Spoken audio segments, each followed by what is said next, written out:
ये साल 1993 की बात है। तकरीबन 1.25 साल पहले कार सेवकों ने बाबरी मस्जिद को ढा दिया था।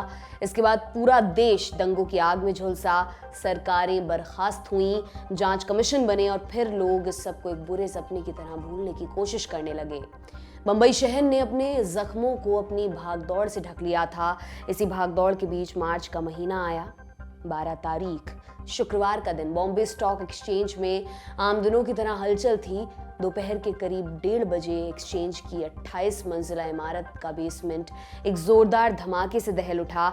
50 लोग मारे गए, सैकड़ों लोग घायल हुए। एकलौता हमला नहीं था, एक सिलसिले की शुरुआत थी। बीएसई में धमाके के आधे घंटे बाद एक कार में रखा बम फटा। मुंबई का Shiv Sena Bhavan, Air India building, plaza cinema, Sahara हवाई अड्डे समेत पूरी मुंबई में 12 जगहों पर 13 धमाके हुए, वो भी महज 2 घंटों के अंदर। इन धमाकों में कुल 257 लोग मारे गए, 700 से ज्यादा घायल हुए। मामले की जांच शुरू हुई। नाम आया कभी मुंबई में रहने वाले दाऊद इब्राहिम का। वो विदेश में रहकर इसकी साजिश रच रहा था। बाद में वो पाकिस्तान शिफ्ट हो गया। पर आज दाऊद की चर्चा क्यों? क्योंकि खबर उड़ गई है कि दाऊद की तबीयत खराब है, उसकी हालत नाजुक है। उसे कराची के एक अस्पताल में भर्ती करवाया गया है। कई रिपोर्ट्स में दावा किया जा रहा है कि उसे जहर दिया गया है। शाम तक छोटा शकील जैसे लोग इसका खंडन भी करने लगे, लेकिन इस खंडन से पहले दाऊद एक बार फिर कीवर्ड बन चुका था। तो आज के शो में हम जानेंगे दाऊद इब्राहिम भारत से कराची कैसे पहुंचा, उसको जहर देने वाली बात में कितनी सच्चाई है, और साथ में जानेंगे कुछ इंटरनेशनल आतंकियों की कहानियां जिन्हें दूसरे देशों में सुरक्षित पनाह मिली हुई है। नमस्कार, मेरा नाम दिव्यांशी सुमराव है। आप देखना शुरू कर चुके हैं द ललन टॉप का इंटरनेशनल प्रसंगों से जुड़ा रोजाना का कार्यक्रम दुनियादारी।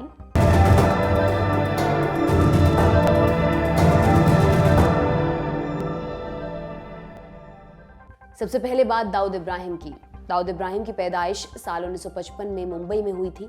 डोंगरी की झुग्गी झोपड़ी में उसकी परवरिश हुई। पिता एक पुलिस कांस्टेबल थे, लेकिन बेटे को बचपन से ही चोरी डकैती की आदत लग गई।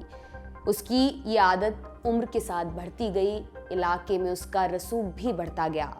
19 साल की उम्र में वो हाजी मस्तान के संपर्क में आ चुका था। कुछ सालों में ही उसका खास बन गया। हाजी मस्तान इन दिनों मुंबई का सबसे बड़ा डॉन हुआ करता था। दाऊद पर उसका हाथ था, इसलिए दाऊद का भी दबदबा बढ़ गया।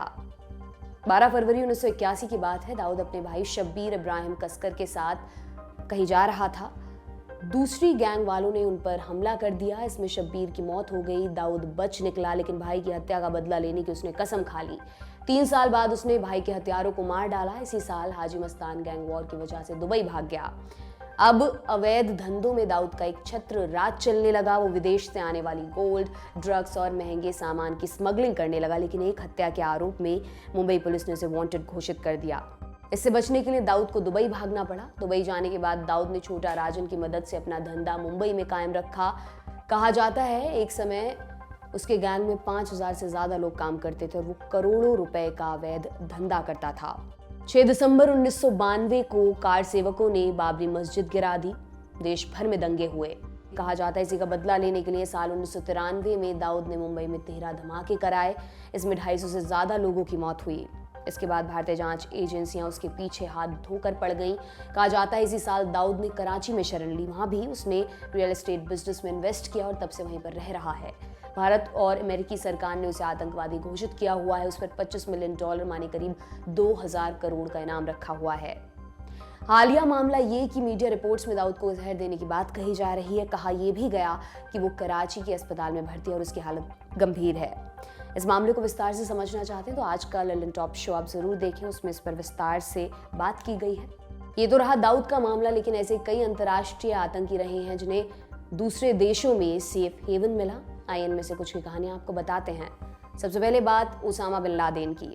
पिता मोहम्मद बिन लादेन थे। उनका कंस्ट्रक्शन का बिजनेस था। पिता की मौत के बाद लादेन को जायदाद का बड़ा हिस्सा मिला। उसने सिविल इंजीनियरिंग की पढ़ाई की हुई थी।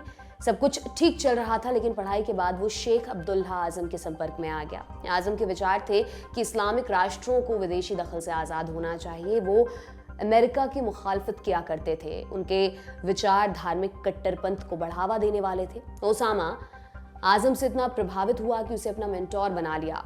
ओसामा कई कट्टरपंथी संगठनों का हिस्सा बना। कट्टू साल 1980 सोवियत अफगान वॉर शुरू हो चुका था। ओसामा पाकिस्तान गया ताकि वहां से अफगान मुजाहिदीनों की मदद कर सके। वो उन्हें सऊदी अरब से डोनेशन दिलवाया करता। साल 1988 में उसने अलकायदा की बुनियाद रखी, पर साल 1989 में अफगानिस्तान में सोवियत संघ के हटने के बाद फैमिली की कंस्ट्रक्शन कंपनी के लिए काम करने के मकसद से सऊदी अरब लौट गया। वहां उसने अलकायदा के लिए काम करना जारी रखा। 1992 में अलकायदा ने पहला हमला यमन के अदेन के एक होटल में किया था, जिसमें 2 ऑस्ट्रेलियन टूरिस्ट मारे गए थे। 1993 में अमेरिका के वर्ल्ड ट्रेड सेंटर पर बड़ा हमला किया। सेंटर के पास किए ट्रक बम धमाके में 6 लोगों की मौत हुई। 1999 में FBI ने लादेन को दुनिया के 10 मोस्ट वांटेड आतंकवादियों की लिस्ट में शामिल कर लिया। 2001 में अलकायदा ने वर्ल्ड ट्रेड सेंटर पर हमला किया, जिसमें 3000 से ज्यादा लोगों की मौत हुई। इस हमले के बाद अमेरिकी सरकार ने मुख्य आतंकी के तौर पर लादेन का नाम लिया। ओसामा शरण लेने के लिए अफगानिस्तान में छिपा रहा। अमेरिका ने तालिबान से ओसामा को हवाले करने के लिए कहा। तालिबान ने ऐसा करने से मना कर दिया। फिर अमेरिका ने वॉर ऑन टेरर कैंपेन के तहत अफगानिस्तान पर हमला बोल दिया। लादेन वहां से बच निकला। उसने अफगानिस्तान के तोरा बोरा से पाकिस्तान जाने का फैसला किया। वो पेशावर के पास कोहत नाम के शहर में रहने लगा, पर इसके बाद ओसामा का कोई पता नहीं चला। सीधे साल 2011 में उसके मारे जाने की खबर सामने आई। उसे अमेरिकी सैनिकों ने पाकिस्तान के एबटाबाद में मार गिराया था। दूसरा नाम है रॉबर्ट रुंडो का। ये नाम गूगल पर सर्च करें तो एक तस्वीर सामने आती है। इसमें कई पुलिस वालों से घिरा हुआ एक लड़का दिखता है। एक आध तस्वीरों में वो बॉक्सिंग रिंग में भी दिख जाएगा। पहले देखने से लगता है कि कोई एक्टिविस्ट है, पर रॉबर्ट को एक एक्सट्रीमिस्ट की श्रेणी में रखा गया है। और ये कोई आम चरमपंथी नहीं, इसके साथ एक टर्म जुड़ता है, नियो-नाज़ी, फार राइट आदि। तो क्या है रॉबर्ट की कहानी? रॉबर्ट असल में अमेरिका में नस्लवाद, कट्टर राष्ट्रवाद का समर्थक था। रॉबर्ट का जन्म 1989 में हुआ। अमेरिका के ही क्वींस में उसकी परवरिश हुई। बड़ा होने के साथ उसके दिमाग पर नाज़ीवाद हावी होता गया। साल 2009 की बात है। रॉबर्ट अपने कुछ दोस्तों के साथ एक दुकान में गया। वहाँ लैटिन मूल के 2 व्यक्ति थे। रॉबर्ट और उसके दोस्तों ने उन पर हमला कर दिया। इससे पहले वो दोनों कुछ समझ पाते, रॉबर्ट ने एक के हाथ, कंधे, छाती और गर्दन पर चाकू से कई वार कर दिए। इस मामले में उसे 2 साल की सजा हुई और उसने 20 महीने जेल में काटे, पर उसे फिर भी इसका कोई अफसोस नहीं था। जेल में रहते हुए उसकी कट्टर और हिंसक विचारधारा और बढ़ गई। 2017 में रॉबर्ट ने एक और कट्टर दक्षिणपंथी वेन डेली के साथ मिलकर राइज अबव मूवमेंट की शुरुआत की। ये ग्रुप उस समय पूरे अमेरिका में फाइट क्लब्स चलाता था, जहां MMA हुआ करती थी। ये एक तरह की मार्शल आर्ट शैली है। टूर्नामेंट के लिए राइज अबव मूवमेंट के सदस्य यूरोप गए। ये टूर्नामेंट्स जर्मनी और यूक्रेन के प्रो नाज़ी ग्रुप्स ने करवाए थे। राइज अबव मूवमेंट ने पूरे अमेरिका में कई फाइट क्लब्स बनाए। इसमें आए युवाओं का ब्रेन वॉश किया जाता और उन्हें मॉडर्न ज़माने में हैंड टू हैंड कॉम्बैट करना सिखाया जाता। इसका उद्देश्य मुस्लिमों, लिबरल्स, यहूदी और अश्वेत अमेरिकन प्रवासियों को टारगेट करना था। 25 मार्च 2017 को राइज अबव मूवमेंट ने तब के अमेरिकी राष्ट्रपति डोनाल्ड ट्रंप के समर्थन में एक रैली निकाली।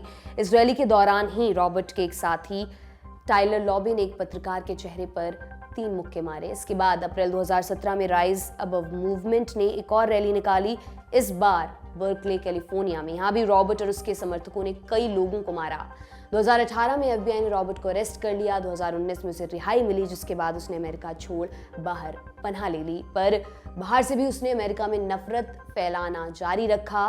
फिर नवंबर 2020 में खोजी पत्रकारिता वेबसाइट बेलिंगकैट ने एक रिपोर्ट छापी। उसमें कहा गया कि रॉबर्ट सर्बिया में है और वहां अपना विस्तार कर रहा है। 29 मार्च 2023 को रॉबर्ट को रोमानिया के बुकारेस्ट में एक जिम से अरेस्ट कर लिया गया। उस पर अमेरिका में दंगा भड़काने और दंगे की साजिश के आरोप थे, लिहाजा उसे रोमानिया से अमेरिका प्रत्यर्पित कर दिया गया। अगला नाम है उमर शेख का। एक ऐसा आतंकी जिसे छुड़ाने के लिए जैश ए मोहम्मद ने इंडियन एयरलाइंस की फ्लाइट IC-814 को हाईजैक कर लिया। इसमें भारत सरकार को झुकना पड़ा। उस समय तत्कालीन विदेश मंत्री जसवंत सिंह 3 आतंकियों को लेकर अफगानिस्तान के कंधार गए थे। क्या है उमर की कहानी? सितंबर 1994 में दिल्ली में 4 विदेशी टूरिस्ट का अपहरण हुआ। ये किडनैपिंग भारत विरोधी टेररिस्ट ग्रुप हरकत उल इंसान ने की थी। बाद में सभी टूरिस्ट को बचा लिया गया। इस मामले में उमर शेख गिरफ्तार हुआ, उसे तिहाड़ जेल भेज दिया गया। फिर 1999 में भारत का प्लेन हाईजैक हुआ और उस दबाव में भारत ने उमर को रिहा कर दिया। इसके बाद वॉल स्ट्रीट जर्नल के एक पत्रकार डैनियल पर्ल पाकिस्तान आए। वो चरमपंथी शेख मुबारक अली गिलानी का इंटरव्यू करने जा रहे थे, तभी उनका अपहरण हो गया। अपहरणकर्ताओं ने उनका वीडियो बनाया, उसमें डैनियल पर्ल अमेरिकी नीतियों की आलोचना कर रहे थे। जाहिर सी बात है कि किडनैपर्स ने उनसे ऐसा करने के लिए कहा था। आगे उनसे कहलवाया गया, मेरा नाम डैनियल पर्ल है, मैं एक अमेरिकी यहूदी हूँ, मेरे माँ बाप दोनों यहूदी हैं, मेरा परिवार यहूदी धर्म में मानता है, हम कई बार इजराइल गए हैं। ये कहने के बाद उनका सर धड़ से अलग कर दिया गया। 16 मई को डैनियल के शरीर के टुकड़े कराची से 50 किलोमीटर दूर मिले। इस मामले में आरोप लगे उमर शेख पर। उमर शेख दरअसल ब्रिटिश नागरिक था। वो लंदन स्कूल ऑफ इकोनॉमिक्स में पढ़ा था। उसके माता पिता पाकिस्तानी मूल के थे। रॉयटर्स के पत्रकार डैनियल फ्लिन के मुताबिक वो शुरू से ही पाकिस्तान और जिया उल हक का फैन था। फ्लिन पहले उमर का दोस्त था। उमर उसे अपने संगठित अपराधियों से लिंक और लाहौर की गन बैटल की कहानियां सुनाता था। डैनियल की हत्या के बाद उसकी तलाश होनी शुरू हुई और 12 फरवरी 2002 को उसे लाहौर से गिरफ्तार कर लिया गया। पाकिस्तान के पूर्व राष्ट्रपति परवेज मुशर्रफ अपनी किताब in the line of fire में लिखते हैं कि उमर वास्तव में ब्रिटिश खुफिया एजेंसी MI5 का एजेंट था। 2021 में पाकिस्तान की एक अदालत ने जमानत दे दी। हालांकि अगर उसके खिलाफ डैनियल पर्ल की हत्या का दोष सिद्ध हो जाता है तो वापस उसे जेल जाना होगा। अगला नाम अयमान अल जवाहिरी का।